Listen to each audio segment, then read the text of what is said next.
Africa. বিশ্বকবি রবীন্দ্রনাথ ঠাকুর। উদ্ভ্রান্ত সেই আদিম যুগে স্রষ্টা যখন নিজের প্রতি অসন্তোষে নতুন সৃষ্টিকে বারবার করছিলে বিধ্বস্ত, তাঁর সেই অধৈর্যেই ঘন ঘন মাথা নাড়ার দিনে রুদ্র সমুদ্রের বাহু প্রাচী ধরিত্রীর বুকের থেকে ছিনিয়ে নিয়ে গেল তোমাকে আফ্রিকা। বাঁধলে তোমাকে বনস্পতির নিবিড় পাহারায়, কৃপণ আলোর অন্তপুরে।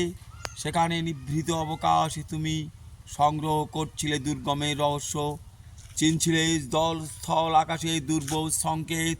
প্রকৃতির দৃষ্টি অতীত জাদুমন্ত্র জাগাচ্ছিল তোমার চেতনাতীত মনে।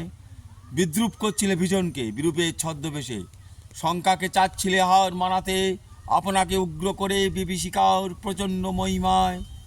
তাণ্ডবের দিন্দুবিনী নাদে হায় ছাবৃতা কালো ঘোমটার নিচে অপরিচিত ছিল তোমার মানব রূপ। উপেক্ষার আবিল দৃষ্টিতে এলো আলোহার হাত করে নিয়েই নখ যাদের তীক্ষ্ণ, তোমার নেগড়ের চেয়ে এলো মানুষ ধরার দল। গর্বে যারা অন্ধ তোমার সূর্যহারা অরণ্যের চেয়ে সভ্যের বর্বর লোক, নগ্ন করলো আপন নির্লজ্জ অমানুষতা। তোমার ভাষাহীন ক্রন্দনে বাষ্পাকুল অরণ্য পথে পঙ্কিল হলো ধুলেই তোমার রক্তে অশ্রুতে মিশে। দস্যু পায়ের কাঁটামারা জুতোর তলায় বিভৎস কাদার পিণ্ড চিরচিহ্ন দিয়ে গেল তোমার অপমানিত ইতিহাসে। সমুদ্র পাড়ে সেই মুহূর্তে তাদের পাড়ায় পাড়ায় মন্দিরেই বাজছিল পূজার ঘণ্টা।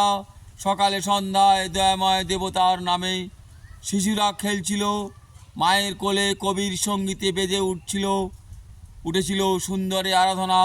আজ যখন পশ্চিম দিগন্তে প্রদোষকাল ঝঞ্ঝাবাতের রুদ্ধশ্বাস, যখন গুপ্ত গহ্বর থেকে পশুরা বেরিয়ে এলো অশুভ ধ্বনিতে ঘোষণা করলো ধীরের অন্তিমকাল। এসো এসো যুগান্তের কবি, এসো আসন্ন সন্ধ্যার শেষ রশ্মিপাতে দাঁড়াও ওই মানহারা মানবীর দ্বারে, আর বলো ক্ষমা করো, সেই হোক তোমার সভ্যতার শেষ পুণ্যবাণী। নমস্কার।